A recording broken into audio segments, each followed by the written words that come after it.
शांति। खास विशेष इस भट्टी में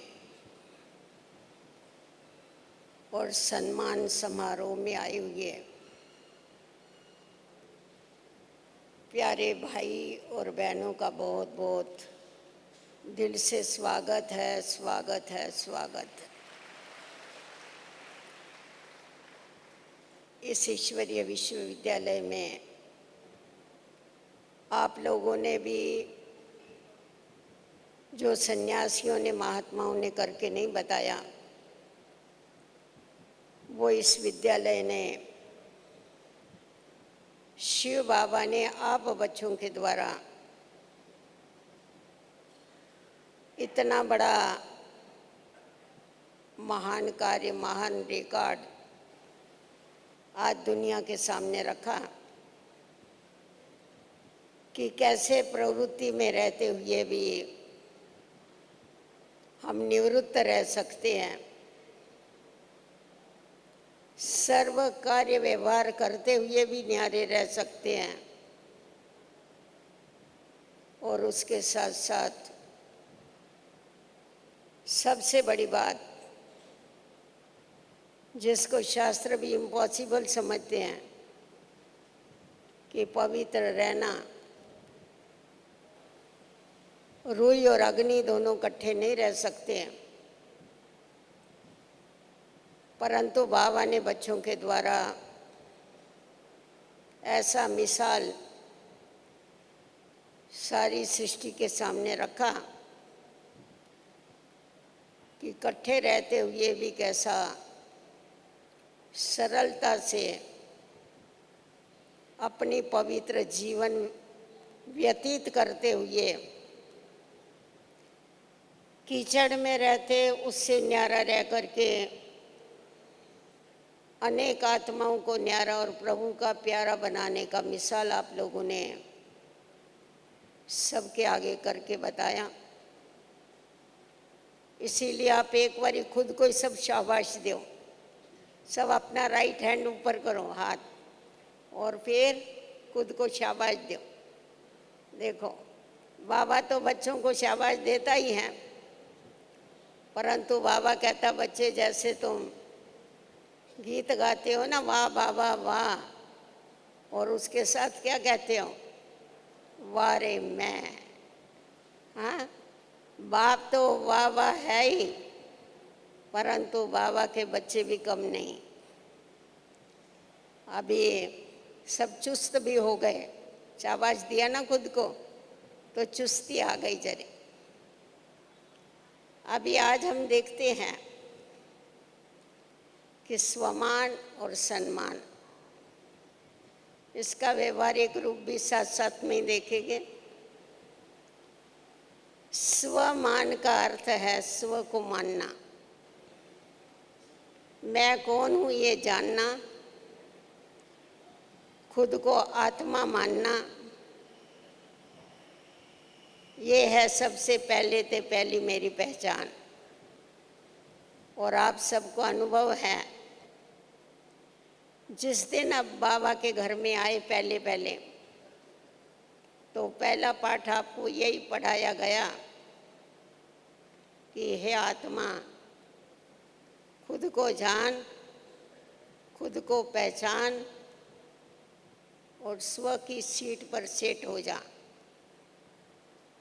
क्योंकि आत्मा स्व की सीट पर सेट नहीं थी, इसीलिए मन और बुद्धि सारा समय भटकती थी। जैसा किसी को ठिकाना नहीं होता है तो उसे भटकना पड़ता है, वैसा मन और बुद्धि भटकने का कारण ये था क्योंकि ठिकाने का मालूम नहीं था। तो बाबा ने बच्चों को बर्थडे की गिफ्ट तीसरा ज्ञान का नेत्र दे करके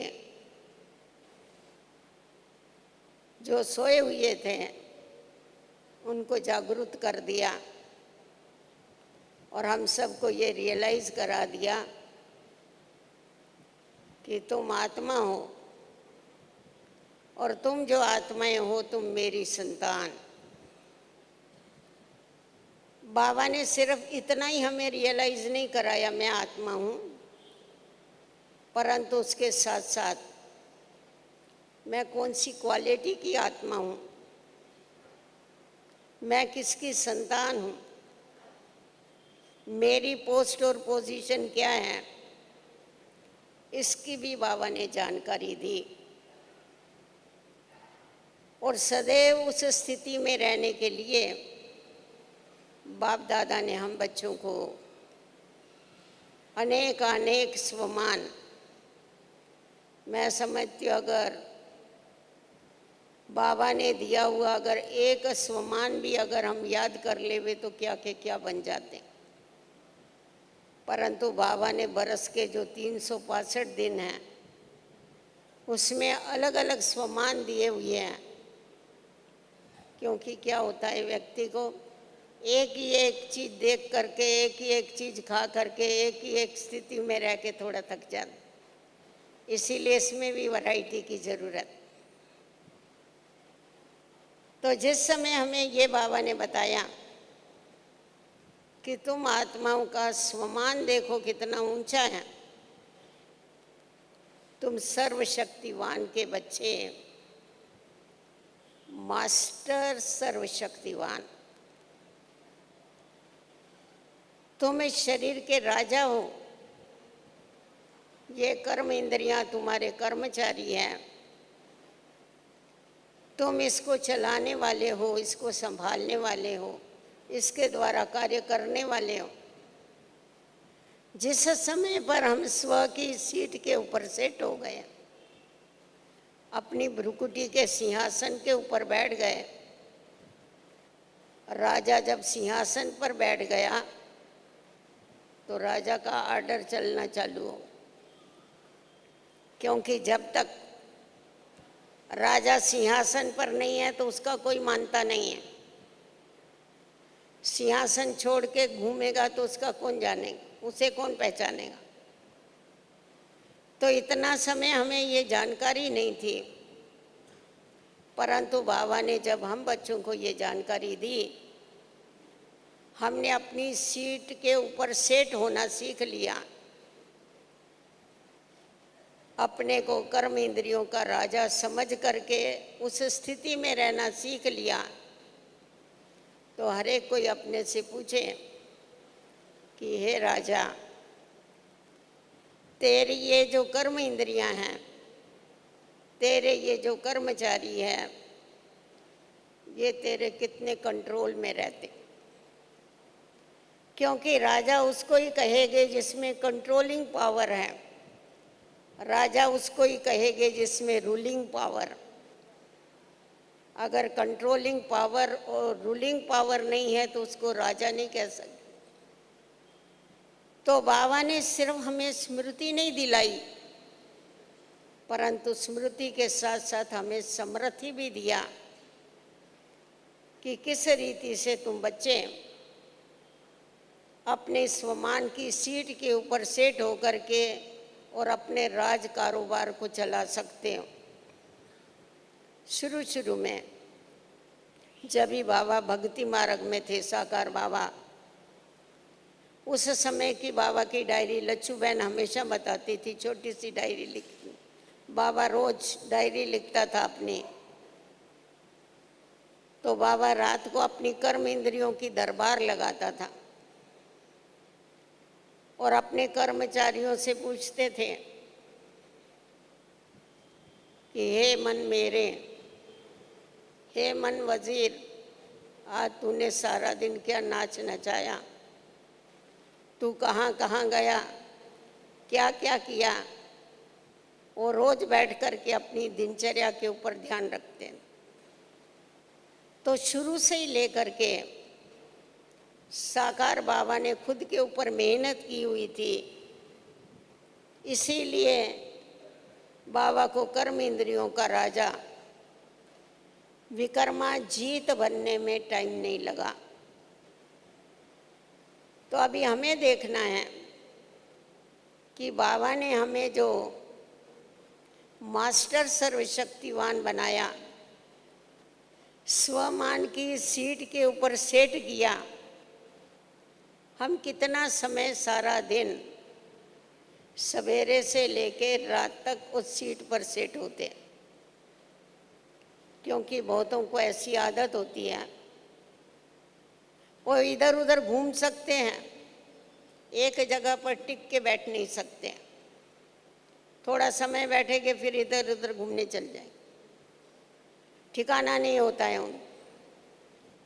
आज हम लोग दुनिया में देखते हैं जो अल्पकाल की सीट है, वास्तव में देखा जावे तो सीट नहीं है, कांटों की सीट है। जो भी पोस्ट और पोजीशन है उसके ऊपर स्थित होने के लिए लोग कितनी मारामारी करते हैं, कितनी मेहनत करते हैं और उसके ऊपर सेट होना चाहते। यहाँ तो हम बाबा से मांगते नहीं हैं, परंतु बाबा सामने से हमें स्वमान की सीट देता और उस सीट के ऊपर सेट करना सिखाता है कि सीट के ऊपर तुम बच्चे कैसे सेट हो जाओ। परंतु फिर भी घड़ी घड़ी बच्चे क्या करते हैं, अपनी सीट को छोड़ के इधर उधर भाग, फिर बाबा सेट करता है, फिर बच्चे भाग। तो हमें ये देखना है, अगर राजा अपनी सीट के ऊपर सेट नहीं होगा तो आखिर वो कर्म इंद्रियां जीत कैसा बनेगा और कब बनेगा। ये कर्म इंद्रियां हमारा कहना कैसा क्या मानेंगी। अगर इनको कहना मनवाना है तो हमें अपनी सीट के ऊपर जरूर सेट होकर के रहना है। बाबा कहते, मीठे बच्चे, जिस प्रकार तुम्हारी ये कर्म इंद्रियां ये तुम्हारे कर्मचारी हैं, उसी प्रकार जो सर्व शक्तियां हैं ये भी तुम्हारे कर्मचारी, ये भी तुम्हारे ऑर्डर पर चलने चाहिए। तुम इनको ऑर्डर करो। तुम्हें सहन शक्ति की आवश्यकता है। तुमने अपने सीट के ऊपर स्थित होकर के ऑर्डर किया कि हे सहन शक्ति आओ, तो वो तुरंत तुम्हारे आगे हाजिर हो जाए। हे सामना करने की शक्ति आओ, तो वो तुम्हारे सामने हाजिर हो जाएगी। परंतु अगर तुम अपने सीट के ऊपर सेट न होकर के फिर उनको ऑर्डर करते हो, जिसके कारण क्या होता है, वो शक्तियाँ आती नहीं। और फिर क्या कहते हैं, बाबा को कंप्लेन करेंगे, बाबा हम शक्तियों का आह्वान तो करते हैं परंतु हमें शक्तियाँ मिलती नहीं हैं, शक्तियाँ हमारे काम में नहीं आती हैं। बाबा ने हमें सर्व शक्तियाँ दे दिया। बाबा ने कहा मैं सर्वशक्तिवान हूँ, तो मेरे बच्चे मास्टर सर्वशक्तिवान। ये शक्तियाँ हमारे ऑर्डर के प्रमाण हम जिसको बुलाते हैं वो हाजिर क्यों नहीं हो जाती है, क्योंकि हम खुद सदैव हुजूर के आगे हाजिर नहीं रहते। जो खुद हुजूर के आगे हाजिर नहीं रहेगा, सर्वशक्तिवान के आगे हाजिर नहीं रहेगा, उसके आगे शक्तियाँ कैसे हाजिर होगी आप बताओ।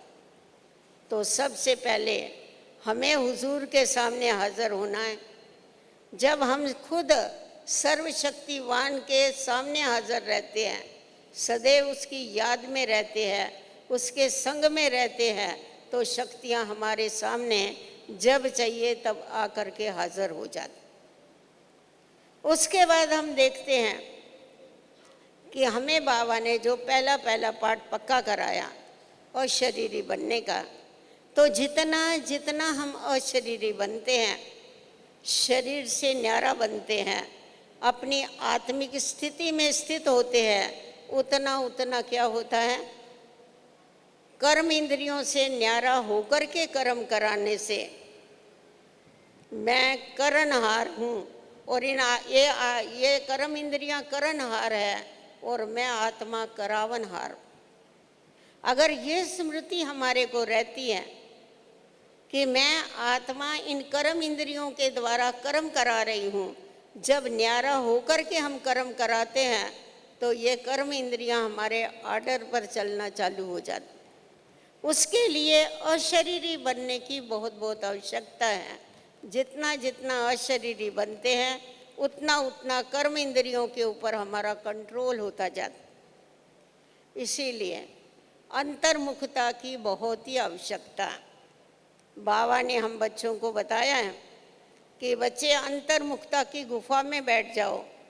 जिस प्रकार ऋषि मुनि पहले गुफाओं में जाकर के तपस्या करते थे तो प्रकृति भी उनकी दासी होती थी।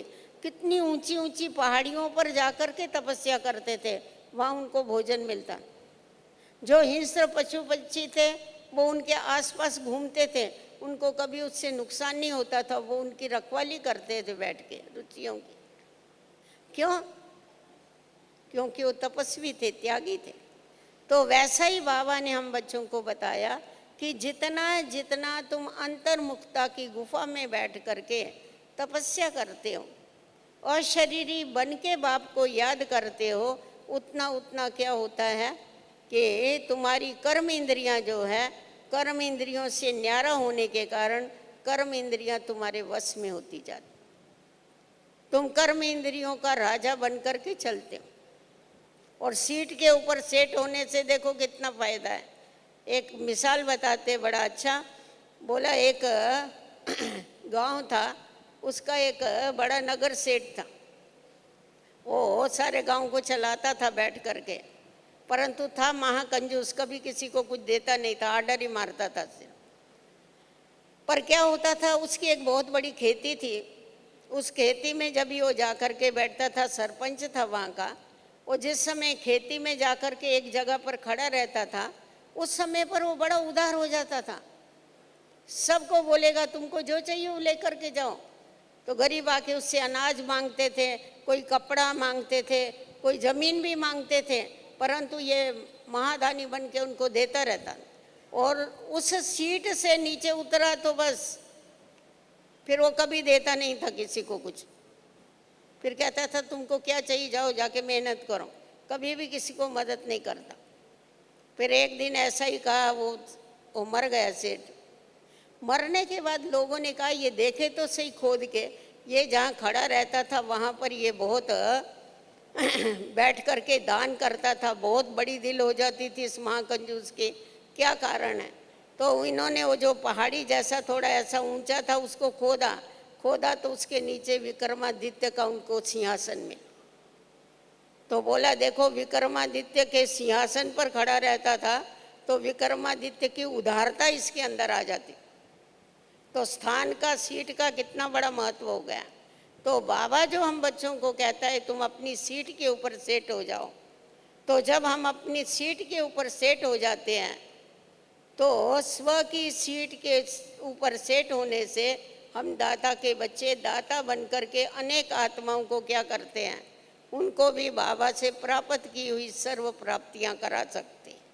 तो इसीलिए सबसे पहले हमारे को अपनी सीट के ऊपर सेट होने की आवश्यकता।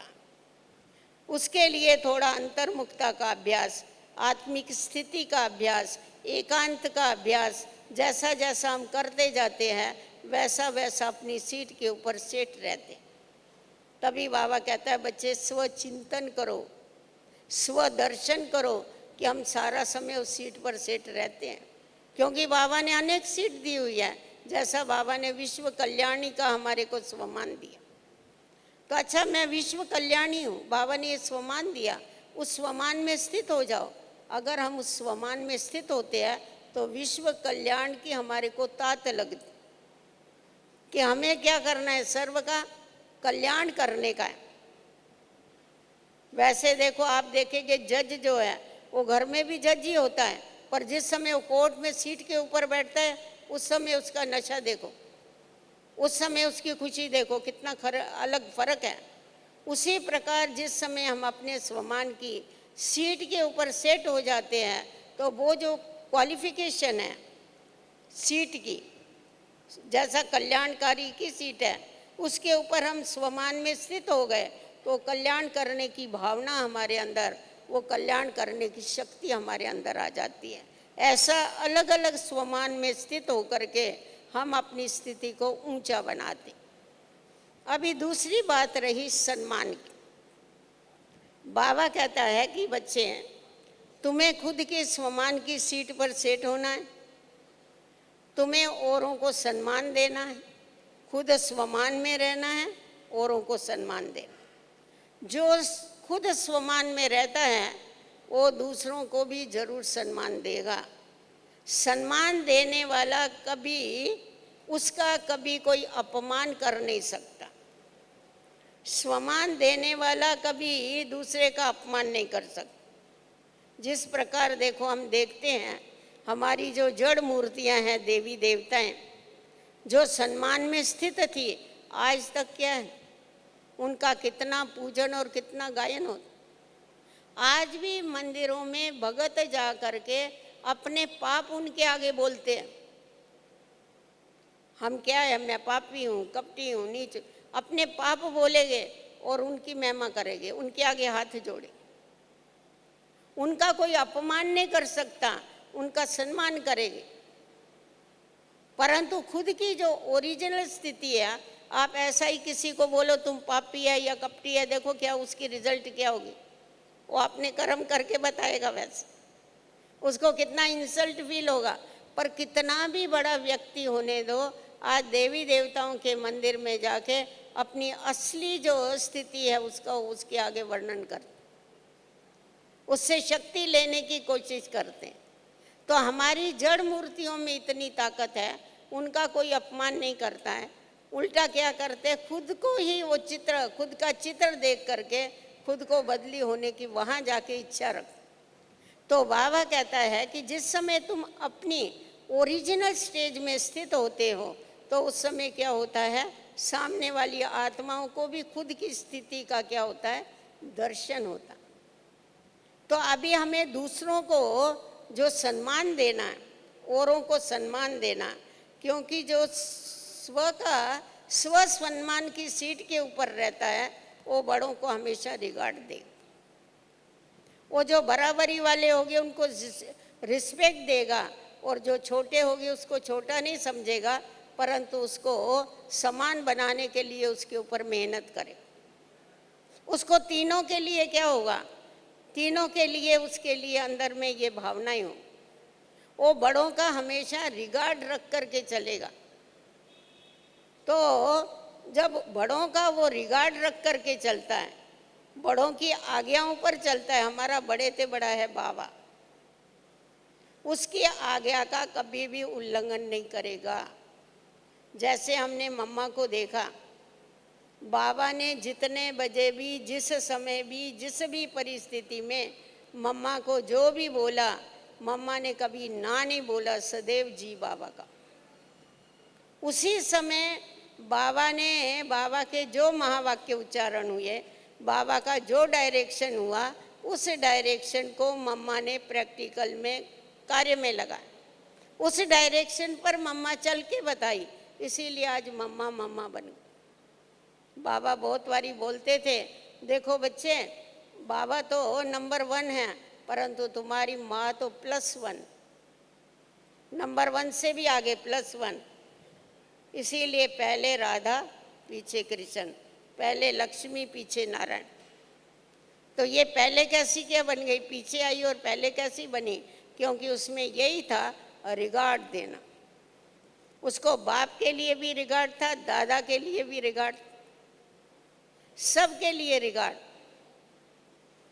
और उसके साथ साथ जो बराबरी वाले हैं उनको रिस्पेक्ट देना। उसने रिस्पेक्ट दे के चलाया। आज इसीलिए देखो हम दादी का भी देखते हैं, सबको रिस्पेक्ट दे के चलाया। आज कितने हैंड्स तैयार हो गए, आज कितने भाई बहन तैयार। और जो देखो छोटे छोटे हैं, अगर छोटे को छोटे करके छोड़ दो तो छोटे ही रह जाएंगे। नहीं, उनको भी क्या करो, आगे बढ़ाओ। पहले आप उनके अंदर भी कलाएं भरो।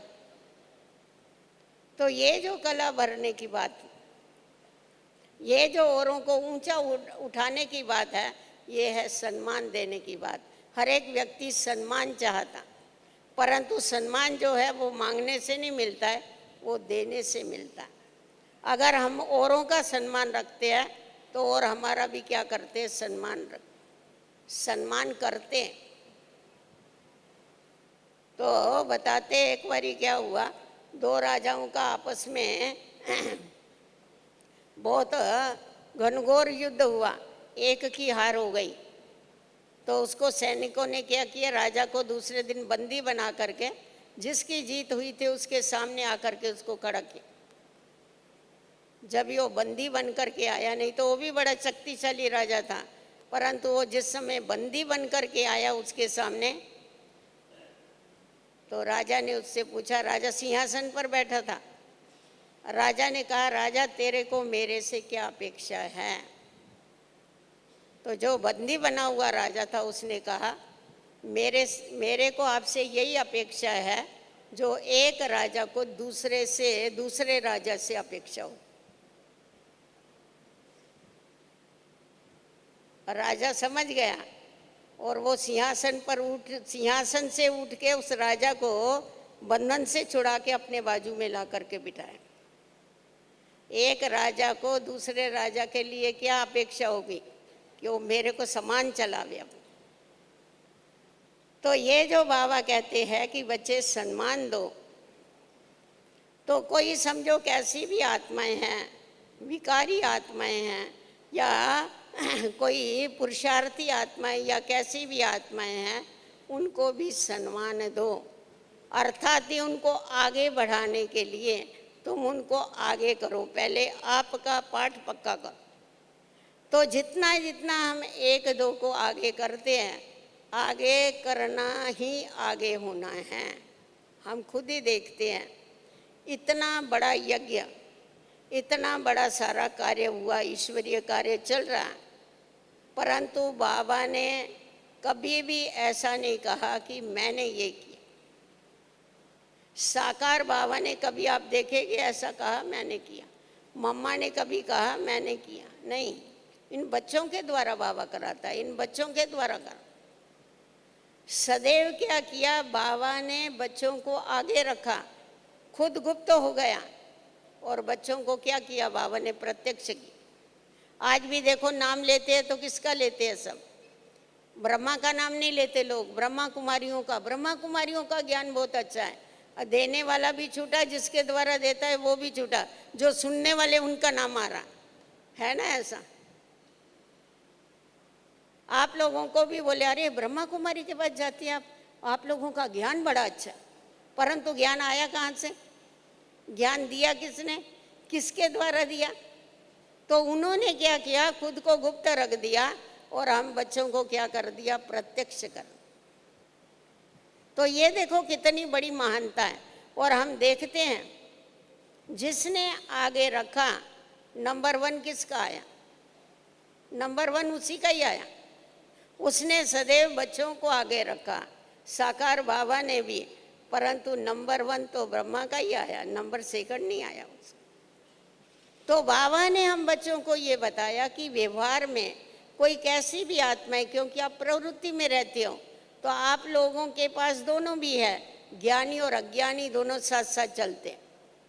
अभी जिनका सारा झाड़ का झाड़ चलता है, झाड़ माना परिवार, बाबा उसको झाड़ कहते थे, सारा परिवार जिनका ज्ञान में चलता है उनके लिए तो और भी सहज होता है, परंतु जिनका सारा परिवार नहीं चलता है, मिक्स गाड़ा चलता है ज्ञानी और अज्ञानियों का, तो उस समय पर उन लोगों को ये फील नहीं होना चाहिए कि ये हमारे को कमज़ोर समझते, ये हमारे से नफरत करते हैं।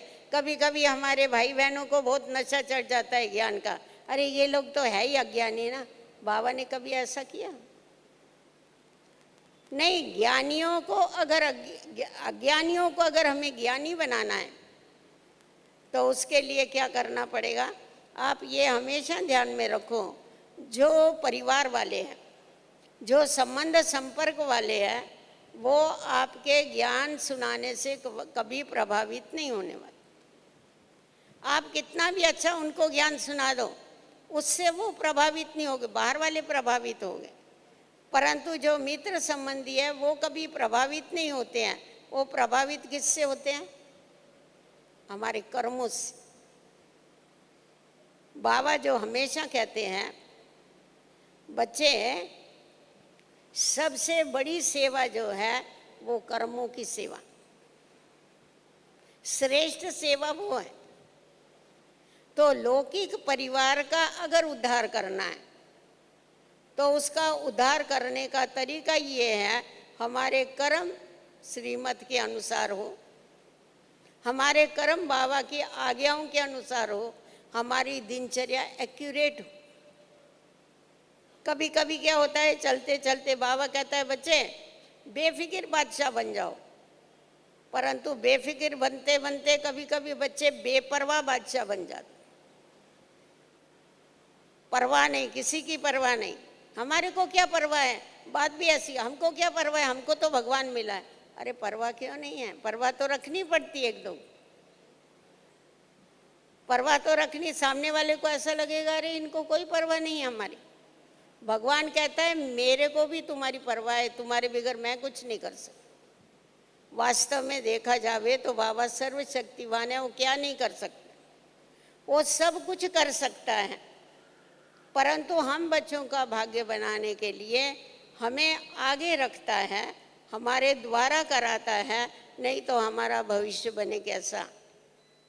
एक बारी एक बच्चे ने बाबा से पूछा, साकार बाबा से, बाबा आप जो एक इतनी भोली भोली माताएं, गरीब माताएं, भाई ये फुड़ी फुड़ी फुड़ी फुड़ी तालाव करते हैं, कितना कितना, कोई देखो तो जरा सा इतना सा चावल बांध के ले आ रहा, कोई कुछ चीज़ ले करके आ रहा, इतना कोई सब्जी लेके आ रहा, कोई कुछ ले आ रहा, कोई 5 रुपया डाल रहा भंडारी में, कोई 10 डाल रहा। ये इतना आपको बाबा करने की क्या ज़रूरत है, आप तो सर्वशक्तिवान है ना। क्या ऐसा नहीं हो सकता आप एक ही किसी को प्रेरो, एक ही राजा को पकड़ो या किसी को भी ऐसी बड़ी व्यक्ति को प्रेरो जिसके द्वारा ये सारा स्थापना का कार्य हो जाए। तो बाबा ने उससे पूछा, बाबा ने कहा क्या बच्चे तुम यहाँ गरीब हो, वहाँ भी तुमको गरीब ही बनना है क्या? यहाँ तो गरीब है तुम, भविष्य में भी तुमको गरीब ही बनना है क्या? तुम कुछ नहीं करेंगे तो गरीब ही बनेंगे। तो हमारा भाग्य बनाने के लिए, कल भी आपने बाबा की मुरली सुनी होगी कि मैं सोने और चांदी के बैच बना रहा हूँ और वो शाहूकारों को मैं चांदी के देगा और गरीबों को सोने के देगा। देखो बाबा कितना प्यार करता है गरीबों से, क्योंकि वो तो दाता है ना, रहम दिल है, उसके सब बच्चे हैं। तो वैसा भी देखो लौकिक में ऐसा होता है ना, कोई बच्चा बहुत कमाता है, कोई स्ट्रांग होता है, कोई कमज़ोर होता है, माता पिता को उसके लिए रहम होता है। वो कहते हैं मेरे को इसकी तो कोई फिक्र नहीं, पर इसकी फिक्र है, ये बेचारा जो है ये पता नहीं इसका क्या हो। तो इसीलिए वर्षा तो देंगे पर अंदर से थोड़ा उसको ज़्यादा दे देंगे कि रहने दो ये कमज़ोर है ना। तो ये तो हमारा परम पिता है ना और दया का सागर है, तो इसको तो बच्चों के ऊपर बड़ा रहम आता है। तो बाबा हम बच्चों का भाग्य बनाने के लिए हम बच्चों को क्या करता है, आगे करता है, हम बच्चों के द्वारा कराता है। तो जैसा बाबा को हम बच्चों की परवाह है, वैसा हमें भी क्या करना है, आपस में एक दो की भी परवाह करना। ऐसा नहीं हमारे को तो ज्ञान आ गया, अभी जाने दो, इनको आवे या नहीं आवे, हमारा क्या जावे। माताएं इसमें थोड़ी आगे है। माताएं क्या करेगी, अगर समझो खुद ज्ञान में चलती हैं, पति नहीं आते, उनके पीछे पड़ी रहेगी, भू भू भू करती रहेगी। वो फटकारेगा या कुछ भी करेगा पर ये छोड़ेगी नहीं उसको, आखिर भू भू करके एक दिन ला के ही छोड़ेगी। और हमारे भाई क्या करते हैं, अरे आती है तो आवे, नहीं आती है तो उसका नसीब, कौन मत्थामारी करे, हाँ कौन मत्थामारी करे। हाँ फिर ऐसे ऐसे भी भाई हैं जो माताओं को भी लाते, परंतु थोड़े माता इसमें ज़्यादा नंबर बन जाती है, वो मेहनत करती है, क्योंकि बाबा ने कलश भी तो उनको दिया है ना माताओं को, तो अपने कलश को संभालती रहती। तो बाबा कहता है कि जैसा मैं हूँ, मेरे लिए सब बच्चे एक जैसे हैं, मेरे को कमज़ोर बच्चों के ऊपर ज़्यादा ध्यान है मेरा, ज़्यादा। मैं देखो ना कल कितनी अच्छी बाबा की मुरली थी। अरे ये पुरुष कहते हैं स्त्री शिव की पूजा नहीं कर सकती है, मैं आया ही माताओं के लिए। तुम कहते हैं माताएं पूजा नहीं कर सकती हैं, मैं आया ही उनके लिए। मैं बोला देखो बाबा कितना नशा चढ़ाता है। माताएं चढ़ता है क्या नहीं नशा? कुछ चढ़ता है, हाँ बहुत चढ़ता है, कम चढ़ता है। माताएं कन्याएं सब आ गई उसमें। तभी तो बाबा ने कहा ना बलियारी है इस स्त्री चोले की, लास्ट में ये चोला मिला हमें। हाँ तो बहुत अच्छा है ना, गोपी का चोला मिला तो इसीलिए बाबा का नाम बाला करके देना है हम बच्चों को, ज़्यादा मेहनत करनी। तो बात ये चल रही थी कि जो ऐसा बोल देते हैं ना हमको किसी की परवाह नहीं है, तो बाबा ने हमें ये नहीं सिखाया है कि हमें बेपरवाह बनना है। बाबा ने हमें ये सिखाया है कि हमें बेफिक्र बादशाह बनना। बेपरवाह और बेफिक्र में अंतर है। अगर बेपरवाह बन जाएंगे ना तो भगवान की भी परवाह नहीं, फिर वो तो है ही हमारा बाबा, जैसा बांध लिया हमने उसको, हाँ है ही हमारा बाबा। नहीं, हमारा बाप है, हमको उसके लिए रिस्पेक्ट है, हमको उसके लिए प्यार। और वो जो बोलेगा, रिस्पेक्ट और प्यार का मतलब क्या हुआ? बाबा जो बोले वो हमको करना है। ऐसा नहीं परनाला वाहीं बहेगा। आपको मालूम है ना परनाले की बात? मालूम है आप लोगों को? हाथ ऊपर करो जिसको मालूम है। सबको नहीं मालूम है। अरे एक बड़ी मजे की बात है। बोला एक आदमी था, तो वो क्या करता था आदमी शहर में बीच में, रास्ते के बीच में उसका घर था, रोड के ऊपर घर था। गली में गलियां होती है ना गांव में तो, और उसके घर में मोरी होती है जो स्नान वाने की, उसका एक परनाला था, सब पाइप लगा हुआ था, पानी गिरता था। और बोलने का बड़ा मीठा था वो, तो जो भी आएगा उसको बहुत मीठी रीति से बात करता था। तो सब उसको बोलते थे देखो हम यहाँ से ऑफिस जाते हैं, काम ये कोई काम ये तैयार होकर के किसी शादी मुरादी में जाते हैं, काम बाहर जाते हैं, ऊपर से पानी टपकता है, कपड़े खराब होते हैं, ये परनाला यहाँ से निकालो। परंतु उसने किसी का नहीं माना, था जिद्दी। फिर एक बारी पहले जमाने में तो क्या करते थे, पंच जो उसको परमात्मा कहते थे, तो पंचों को भेजा, गांव के पंचों को। पंच चले गए उसके पास, उसको जा करके बताया। बोला देखो भाई तुम इतना अच्छा है, ये उनकी बहुत खातिरी किया, आप तो परमेश्वर है, भले आए हमारे घर में, हमारा तो घर सारा आप आने से एकदम बस धन्य हो गया, फलाना हो गया, टीरा हो गया, बहुत कुछ किया, खिलाया पिलाया। फिर उन्होंने कहा ये तो सब बहुत अच्छे, आप जैसे तो सज्जन कोई नहीं होते हैं, और सब बहुत अच्छा है, परंतु ऐसा करो भाई, ये जो परनाला है ना इसको थोड़ा शिफ्ट कर दो। बोला आप जो बोलेंगे मैं करने के लिए तैयार हूँ, क्योंकि पंच परमात्मा है, आपकी बात सिर माथे पर है, पर परनाला यहाँ ही बहेगा। सुना? परनाला नहीं चेंज होगा, बाकी और जो बोले वो करेंगे। तो रिस्पेक्ट देने का मतलब ऐसा नहीं हम बाबा को रिस्पेक्ट दे रहे, बाबा हम तो आपसे बहुत प्यार करते हैं, आप जो भी बोलेंगे जैसा भी बोलेंगे, तो फिर हमारा काम क्या है? बाबा की आज्ञाओं पर चलना, हमें करना है। जो भी हमारे अंदर कमी कमजोरियां हैं उनका त्याग हमको करना ही है। ऐसा नहीं कुछ भी हो जावे, परंतु हम जैसे हैं वैसे ही चलने वाले नहीं। तो इसीलिए हमें बाबा की श्रीमत की हमेशा परवाह करके चलनी।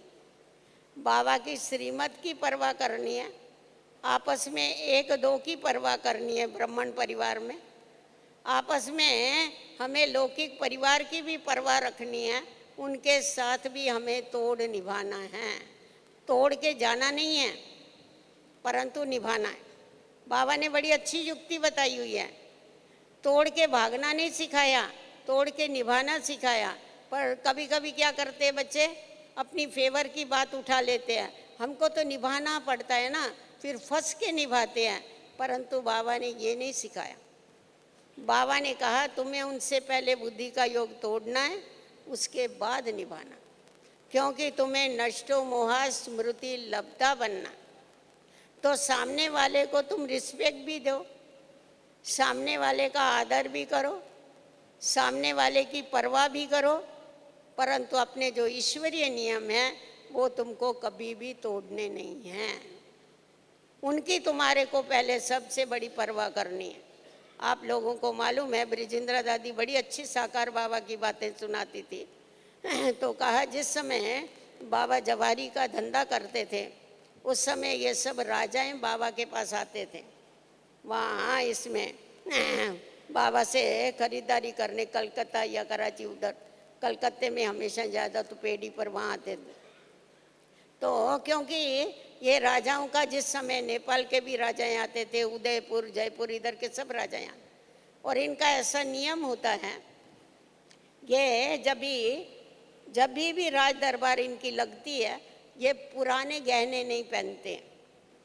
ये हमेशा हर दरबार में इनका नया सेट होता है पहनने का, तो उनको नई नई डिज़ाइन लगती है। तो बाबा के पास ये बहुत बड़ी कला थी, बाबा बैठ के सोच के बहुत नई नई डिज़ाइन बनाते थे, ऐसा कोई दूसरा जवेरी नहीं बनाता। और इसीलिए ये लोग बहुत बाबा की ज्वेलरी बहुत पसंद करते थे। तो खास ये इतने दूर दूर से बाबा से आते थे अपना ऑर्डर बुक करने के लिए और पसंद करने के लिए। तो जब ये आते थे तो बाबा तो बहुत फराग दिल थे शुरू से लेके, क्योंकि हम समझ सकते हैं ये कौन सी आत्मा है। साकार बाबा की, ब्रह्मा बाबा की जो आत्माएं हैं वो कौन सी आत्मा है, क्योंकि इसका श्री कृष्ण का गायन ही क्या किया जाता है, नेक्स्ट टू गॉड, भगवान के बाद तो इसी का ही नंबर है, सृष्टि का पहला पहला पत्ता है।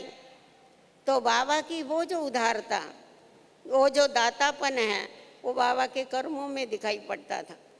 तो मेहमान जब ये आते थे ना तो बाबा बहुत खातिरी करता था, इनकी राजाओं की भी बहुत खातिरी करते थे बाबा। परंतु बाबा कभी भी भक्ति मार्ग में भी वैष्णवपंथी होने के कारण अपने नियम बाबा कभी नहीं तोड़ता। तो बाबा कभी उनको शराब कबाब ये कभी पार्टी में नहीं देता। तो ये लोग सब इतना पिस्ता बादामी ये वो बड़े बहुत अनेक प्रकार बना के रखता था इनके आगे बाबा। फिर ये क्या करते थे, खाते थे, इनको अच्छा भी बहुत लगता था, फिर जाएंगे तो हंसते थे ऐसा ही बाबा से। बाबा को कहते थे लकी राज आपने पार्टी दिया ना, पर आपकी पार्टी फीकी फीकी थी। फीकी फीकी क्यों बोला वो बाबा को समझ में आता था, क्योंकि उसमें ना शराब ना कबाब। तो बाबा कहता था तुम मेरे को क्या देते हो, तुम मेरे को कागज देते हो और मैं तुमको सच्चे हीरे देता हूँ। तो क्या मैं तुम्हारे कागजों के लिए मैं मेरा धर्म छोड़ दूँ? धरत पड़िए धर्म न छोड़िए।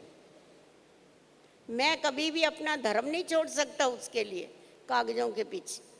तो देखो बाबा को उस समय इतना नचा था भक्ति मार्ग में, कुछ भी हो जावे, परंतु मुझे जो मेरी धारणाएं हैं, जो मेरा धर्म है, जो मेरे नियम हैं, वो मेरे को धन के पीछे नहीं छोड़ने, मेरे को किन व्यक्तियों के पीछे नहीं छोड़ने हैं। नहीं तो प्रभाव में आ जावे, ये राजाएं हैं, नाराज होके चले जाएंगे, फिर दूसरी बारी नहीं आएंगे, उसको कोई परवाह नहीं थी आवे या नहीं आवे। इसमें बेपरवाह अच्छा है बनना।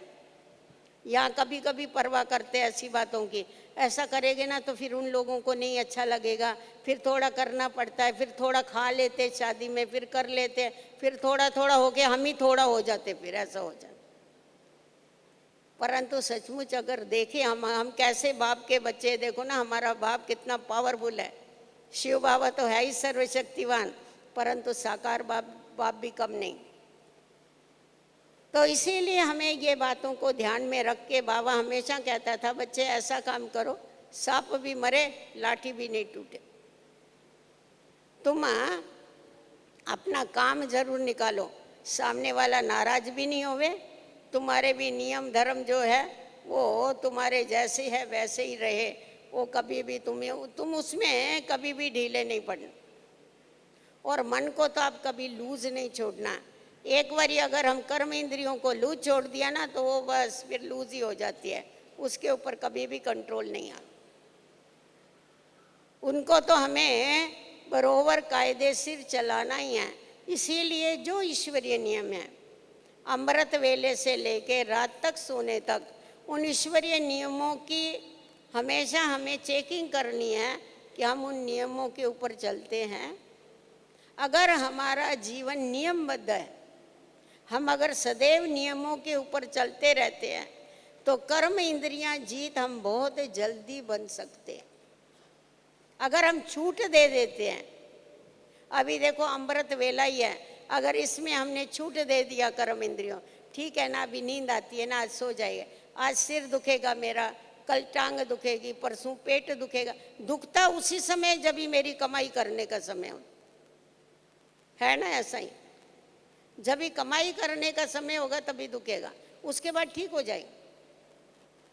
तो इसका मतलब क्या है, वो सचमुच दुखना है या माया है या आलस है, अलवेलापन।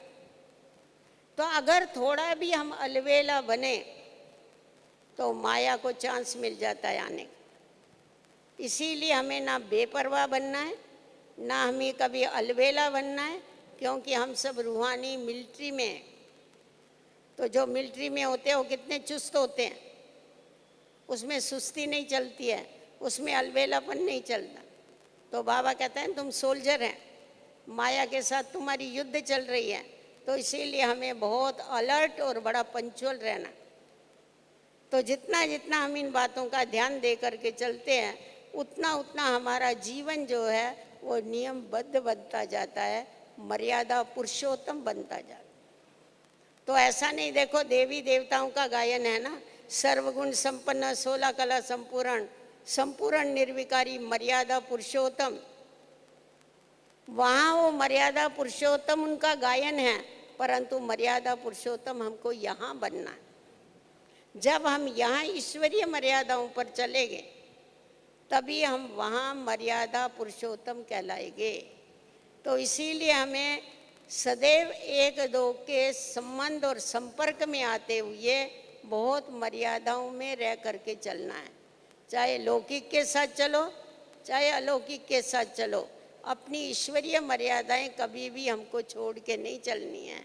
अगर ये बात ध्यान में रख करके चलते हैं तो हमारा जीवन क्या हो जाता है, मर्यादा पुरुषोत्तम हो जाता है।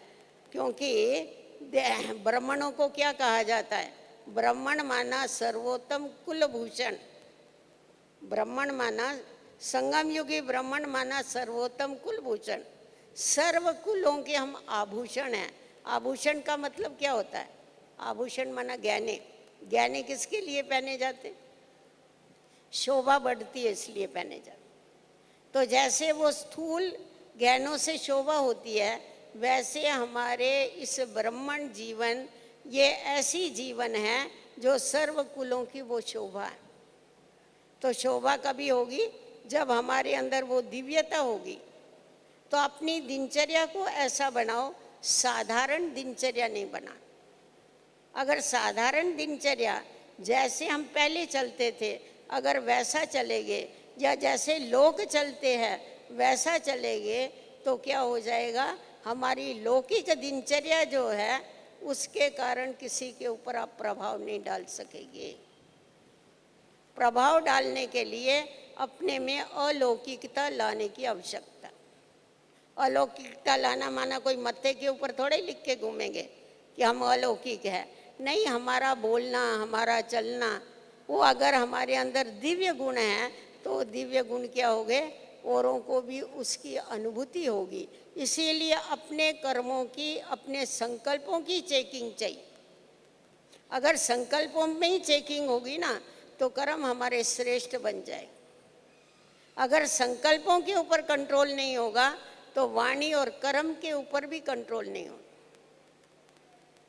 वाणी भी वैसे ही चलेगी, कर्म भी वैसे ही चलेंगे, क्योंकि हमारी चेकिंग नहीं। तभी बाबा कहता है बच्चे अपने को चेक करते चलो, चेक करते चलो और अपने को करेक्ट करते चलो। जहाँ देखो कमी है उसको निकालते चलो, क्योंकि ये बड़ी वंडरफुल बात है। देखो संगम युग ये ऐसा युग है यहाँ हम कौड़ी से हीरे जैसा बनते। वैसा आप देखेंगे जो हीरा होता है, हीरे में कुछ भी फ्लो होगा ना वो कभी कोई निकाल नहीं सकता, वो कभी नहीं निकलता है। जो फ्लो होगा वो वैसा ही रहेगा। परंतु हम चेतन हीरे, तो हमारे अंदर जो फ्लो है, जो कमियां हैं, वो ज्ञान और योग के बल से क्या होती है, निकलती जाती। तो इसीलिए ज्ञान और योग से उन कमियों को निकाल करके हमें फ्लो लेस हीरा बनना है। जब तक हम फ्लो लेस हीरा नहीं बनेंगे तब तक हम पास विथ ऑनर नहीं बन सकते। तो बाबा हम बच्चों से ये नहीं चाहते हैं हम सिर्फ पास बने। बाबा कहता है तुम बच्चों को पास विथ ऑनर बनना है, तुमको इतना आगे जाना है, तुम्हें बाप की गद्दी का मालिक बनना है। बाबा बहुत बारी बताते हैं ना कि तुम्हें बाबा की गद्दी के ऊपर जीत प्राप्त करनी है। बाप की गद्दी पर जीत प्राप्त करना माना क्या करना, इतनी लायकात अपने अंदर धारण करो। जैसा देखो लक्ष्मी नारायण, लक्ष्मी नारायण को अभी हम लोग ये समझते हैं कि इस समय बाबा ने उनको ऐसा बनाया, वो थोड़ा ही वहाँ ऐसा समझ। उनके माता पिता जो महाराजा महारानी हो गए वो उनको गद्दी देंगे, और जब भी उनको गद्दी देंगे तभी वो नीचे गद्दी के बाजू में दोनों बैठेंगे, तभी उनको महाराजा महारानी नहीं कहेंगे, उस समय उनको राजमाता राजपिता कहेंगे। तो उससे फर्स्ट नंबर में लक्ष्मी नारायण हो गए, माता पिता सेकंड में आ गए। तो इसको कहते हैं गद्दी के ऊपर जीत। तो उस गद्दी के ऊपर जीत पहनने के लिए हमें बाप दादा के दिल के ऊपर जीत पहननी पड़ेगी। जब तक हमने दिल के ऊपर जीत नहीं पहनी बाप दादा के, तब तक हम गद्दी के ऊपर जीत नहीं पहन सकेंगे।